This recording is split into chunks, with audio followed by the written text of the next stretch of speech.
नमस्कार, जनतंत्र टीवी देख रहे हैं आप और मैं हूं आपके साथ स्वाति आर्य। कोरोना, जिसका नाम सुनते ही हमारे जहन में आती है डरा देने वाली तस्वीरें, लॉकडाउन और अपनों को खोने का डर। साल 2019 में दुनिया भर में आए कोरोना वायरस का खतरा धीरे धीरे कम होने ही लगा था कि लोगों की जिंदगी फिर से पटरी पर धीरे धीरे लौटने ही लगी थी। लेकिन दुनिया के कई देशों में कोरोना एक बार फिर से अपना कहर दिखाने लगा है। रूस और यूरोप में कोरोना के केसों में लगातार बढ़ोतरी हो रही है। कोरोना से मरने वालों की संख्या भी बढ़ रही है। सबसे चिंता वाली बात तो ये है कि उनकी दोनों डोज लगा चुके लोग ज्यादा संक्रमित होने लगे हैं। कई देश बूस्टर शॉट की भी बात करने लगे हैं।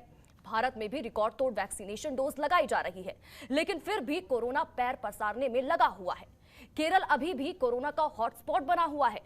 केरल में कोरोना केसेस की रफ्तार जरूर कम हुई है, लेकिन अभी भी पूरे देश में सबसे ज्यादा मामले केरल में ही सामने आ रहे हैं।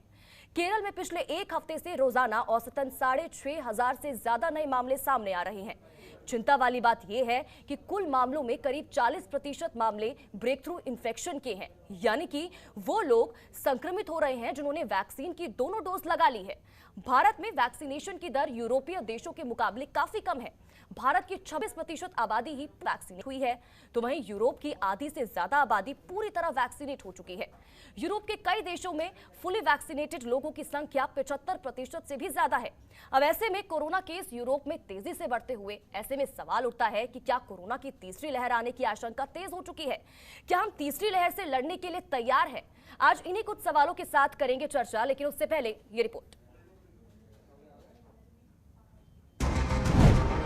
फिर पैर पसार रहा कोरोना।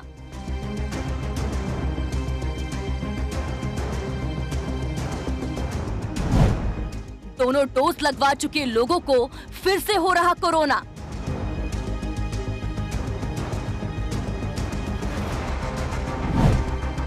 क्या केस बढ़ना हमारे लिए खतरे का संकेत?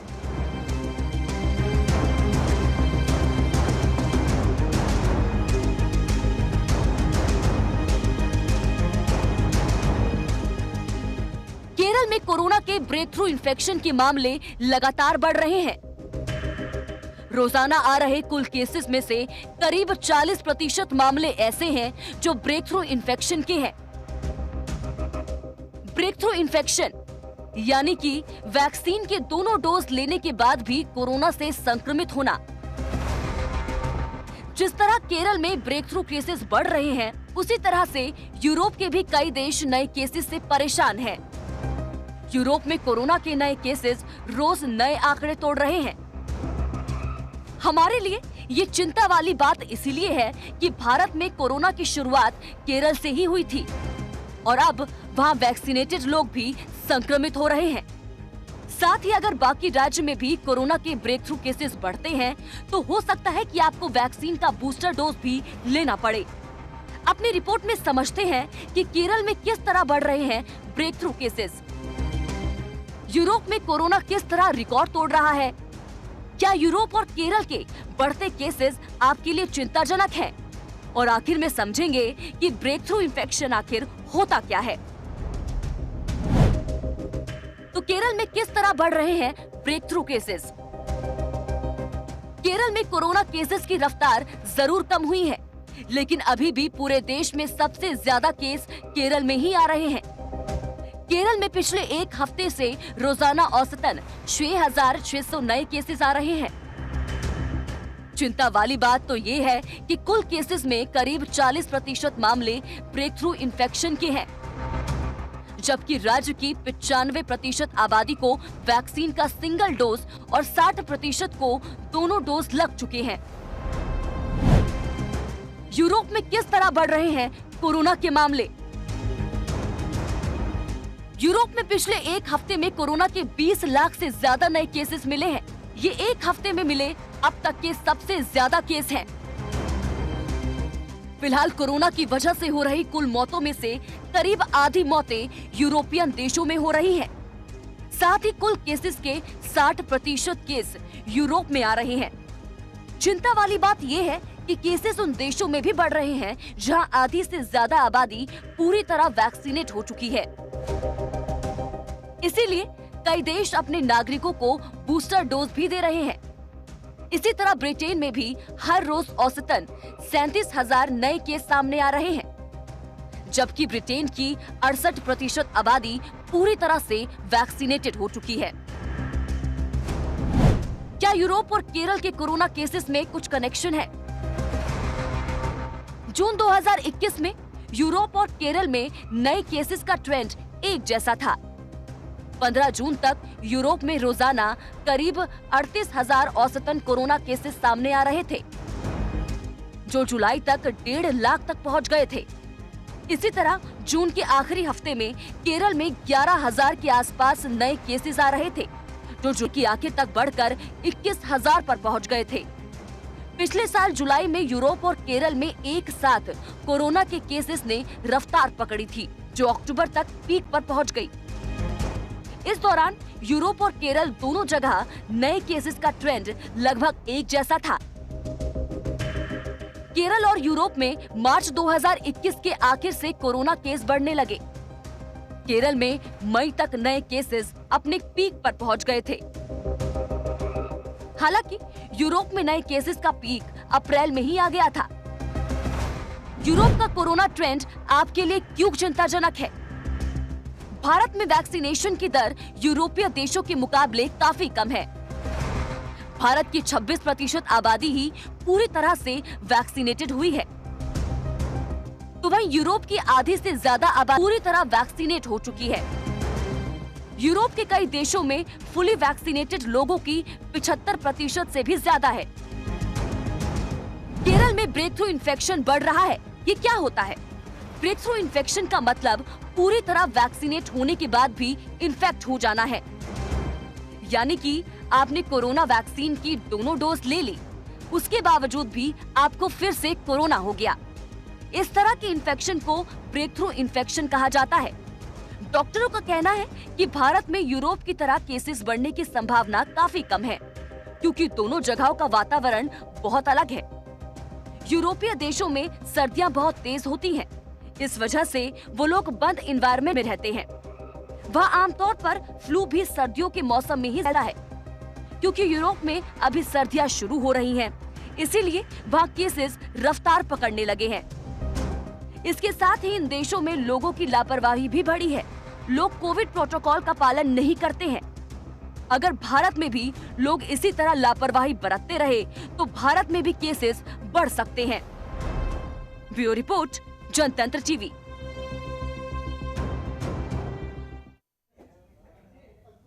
तो देखिए, हमारे इस खास शो में कुछ उन्हीं मुद्दों को लेकर हम बातचीत करेंगे कि क्या थर्ड वेव का खतरा अभी भी बना हुआ है, और अगर बना हुआ है तो आने वाले समय में हम कितने तैयार हैं उस थर्ड वेव से लड़ने के लिए। तो देखिए, हमारे गेस्ट का भी हम इंट्रोडक्शन करा देते हैं। हमारे साथ डॉक्टर नरेश चावला जुड़े हुए हैं, नेशनल जॉइंट सेक्रेटरी IMA के हैं। इसी के साथ ही डॉक्टर अनमोल बगड़िया भी हमारे साथ जुड़ चुके हैं, वरिष्ठ चिकित्सक है। तो आप दोनों का ही बहुत बहुत स्वागत करती हूँ मैं जनतंत्र टीवी पर। नमस्कार। तो सबसे पहले अनमोल बगड़िया जी, मैं आपके पास आना चाहूंगी। क्या लोग अब, सबसे पहला सवाल मेरा आपसे ही होगा, क्या लोगों के अंदर से खतरा कम हो चुका है? क्योंकि लोग ये भूल चुके हैं कि कोरोना अभी तक खत्म नहीं हुआ है, क्योंकि जिस तरह से तस्वीरें सामने लगातार आती हैं रोजाना के तौर पर, चाहे हम मार्केट प्लेसेस पर देखें कि लोगों के अंदर से भय खत्म हो चुका है। भीड़ लगातार बढ़ती जा रही है मार्केट प्लेसेस में, और इससे पहले सरकार भी लगातार उनको ये सतर्क कर रही थी कि आप सोशल डिस्टेंसिंग मेंटेन करके रखें, लेकिन अब ऐसा कुछ नजर नहीं आ रहा है।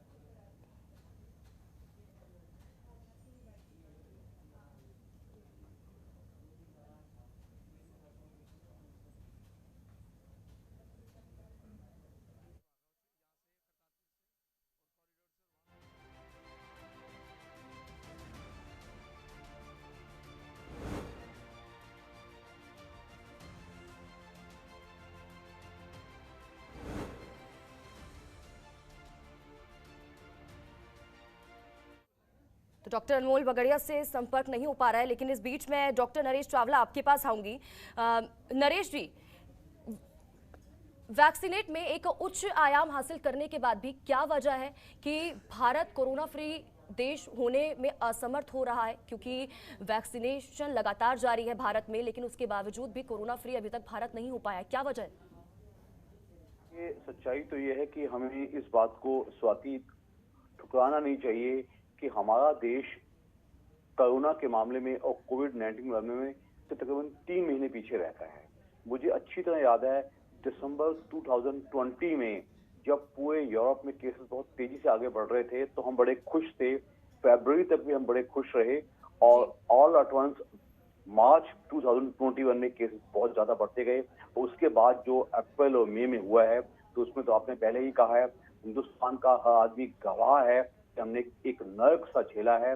डॉक्टर्स ने भी, आम जनता ने भी, कितनी यातनाएं हुई हैं, कितनी नाचाही मौतें हुई हैं, हम सब गवाह हैं। आपका पूछना कि हम कोरोना फ्री क्यों नहीं हो पा रहे, तो जो आपने खुद ही कहा कि यूरोप में और अमेरिका में जबकि वो ऑलमोस्ट 75 टू 85% डबल वैक्सीनेटेड हैं, उसके बावजूद भी वहां केसेस अभी हो रहे हैं। इंडिया का वैक्सीनेशन अभी डबल वैक्सीनेशन हार्डली 26 टू 30% के आसपास है। प्लस इंडिया के लोगों ने प्रोटोकॉल टोटल तोड़ दिया है। तो मैं आपके दर्शकों को डराना तो पसंद नहीं करूंगा, लेकिन आगाह आज भी करूंगा कि we are nowhere near corona free. हमारे डर दो किस्म के हो सकते हैं। एक कि हम कोरोना एंडेमिक बन जाएंगे या बन रहे हैं, ऐसा तो होना तय हो चुका है, क्योंकि कोई भी जब भी कोई डिसीज पेंडेमिक या एपिडेमिक में होती है तो उसके बाद ये एंडेमिक का मतलब छुटपुट केस होते रहते हैं। लेकिन जैसा कि मैं यूरोप के कुछ देशों में और रशिया में देख रहा हूँ कि अमेरिका में भी, इंग्लैंड में भी, फ्रांस में भी केसेस बड़ी तेजी से आगे बढ़ रहे हैं। और इंडिया में लोगों ने जो कोरोना प्रोटोकॉल है, कोरोना एप्रोप्रिएट बिहेवियर टोटल त्याग दिया है। मैं सड़कों पे देखता हूँ, मार्केट्स में देखता हूँ, मॉल्स में देखता हूँ, रेलवे स्टेशन में देखता हूँ, एयरपोर्ट पे देखता हूँ, मास्क पहना होता है, अभी वो नाक के ऊपर है, नहीं है, मुंह के ऊपर है, खाली लगाया हुआ है कि हाँ लगाया तो है पुलिस के डर से वगैरह वगैरह। उससे नुकसान क्या हो रहा है कि शायद कहीं ना कहीं हम एक बॉम्ब के ऊपर बैठे हैं। तो हम में से किसी भी कोई भी एपिडेमियोलॉजिस्ट या जैसे इवन हमारी इंडियन मेडिकल एसोसिएशन या कोई भी डॉक्टर प्रेडिक्ट नहीं कर सकता, लेकिन अभी खतरा रियल है।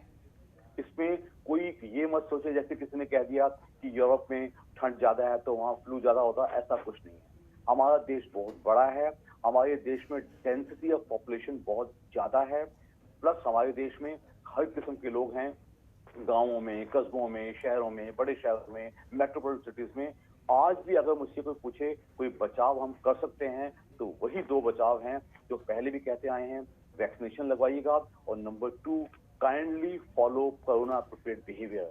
जो हम लोग बेफिक्र होते जा रहे हैं, बेपरवाह होते जा रहे हैं, नेविजियस फंक्शंस हो रहे हैं, रिलीजियस फंक्शंस हो रहे हैं, पॉलिटिकल फंक्शंस हो रहे हैं, ये कब उछाल मारेगा ये मत कोई मत बिल्कुल नरेश जी, सही कहा आपने, क्योंकि ये इसी से जुड़ा मेरा देखिए पहले सवाल था कि लोगों के अंदर से क्या खतरा कम हो चुका है, क्योंकि लोग प्रोटोकॉल जिस तरह से आपने कहा तोड़ने लगे हैं। क्योंकि इससे पहले भय था लोगों के अंदर कि अब जब वो बाहर निकलेंगे तो मास्क लगाकर निकले, सोशल डिस्टेंसिंग भी लोगों ने मेंटेन की, घरों से बाहर तक लोगों ने निकलना छोड़ दिया था इस भय से कि उनको कोरोना ना हो जाए। लेकिन अब जैसे जैसे धीरे धीरे आगे समय बढ़ता जा रहा है, लोगों के अंदर से भय खत्म होता जा रहा है।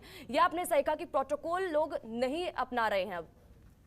तो देखिए जिस तरह से कोरोना लगातार पैर पसार रहा है और लगातार थर्ड वेव का खतरा हमारे साथ बना हुआ है, चुनौती ये है कि उससे कैसे लड़ा जाए, इसी पर हम आज अपने शो में बातचीत कर रहे हैं। तो देखिए हम कोरोना पर बात कर रहे थे कि अगर थर्ड वेव आती है तो उससे हम कैसे निपट सकते हैं। इन हालात अगर दोबारा से ऐसे ही हालात बनते हैं जिस तरह से फर्स्ट वेव और सेकेंड वेव में बने, तो हम उसके लिए कितना तैयार है। इसी पर हमारे साथ हमारे मेहमान भी जुड़े हैं। डॉक्टर अनमोल बागड़िया हमारे साथ एक बार फिर से जुड़ चुकी हैं।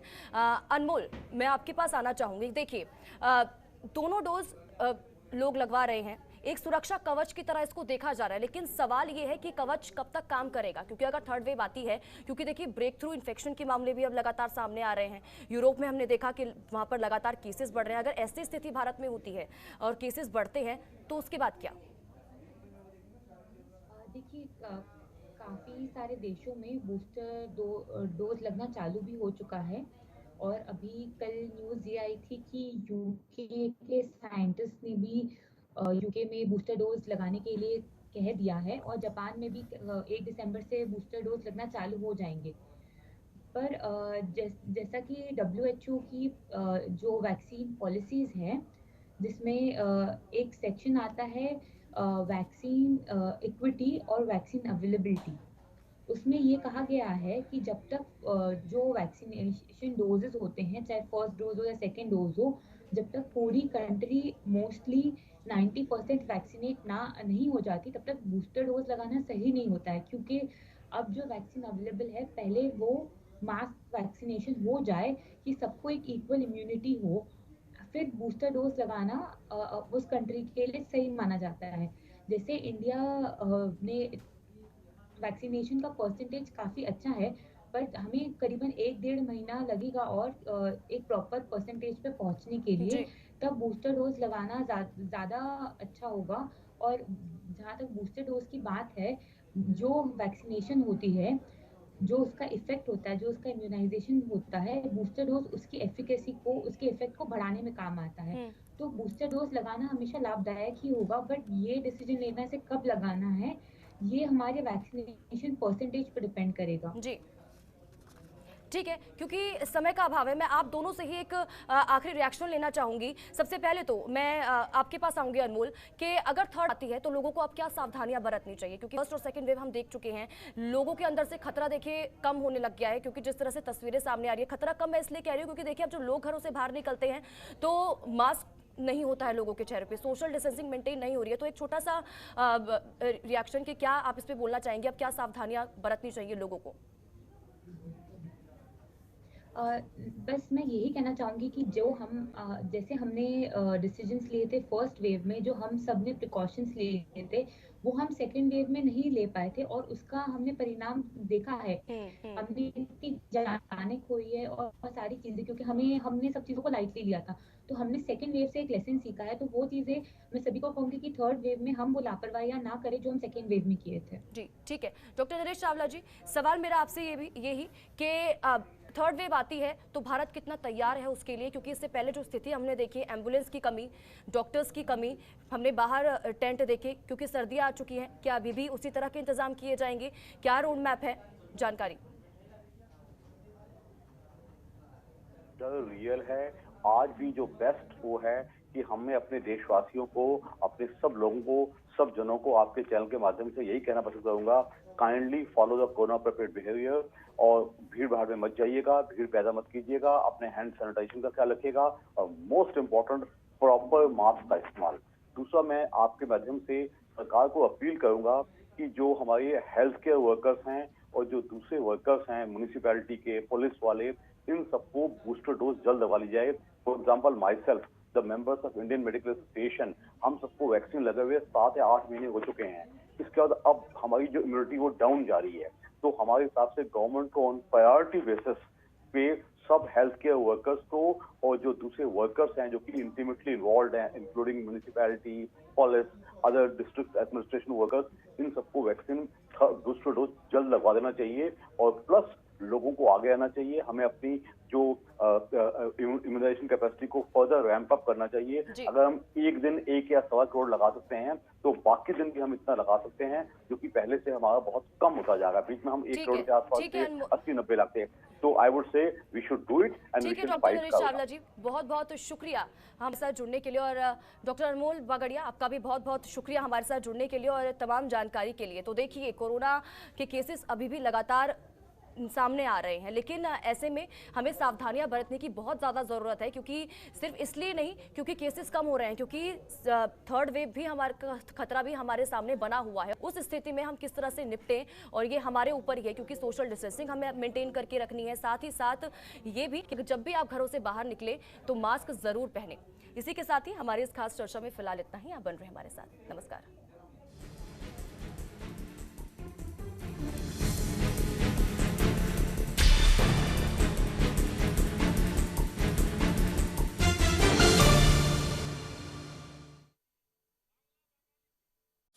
खबरों के निष्पक्ष विश्लेषण के लिए सब्सक्राइब करें Jantantra TV and press the bell icon. Never miss any update.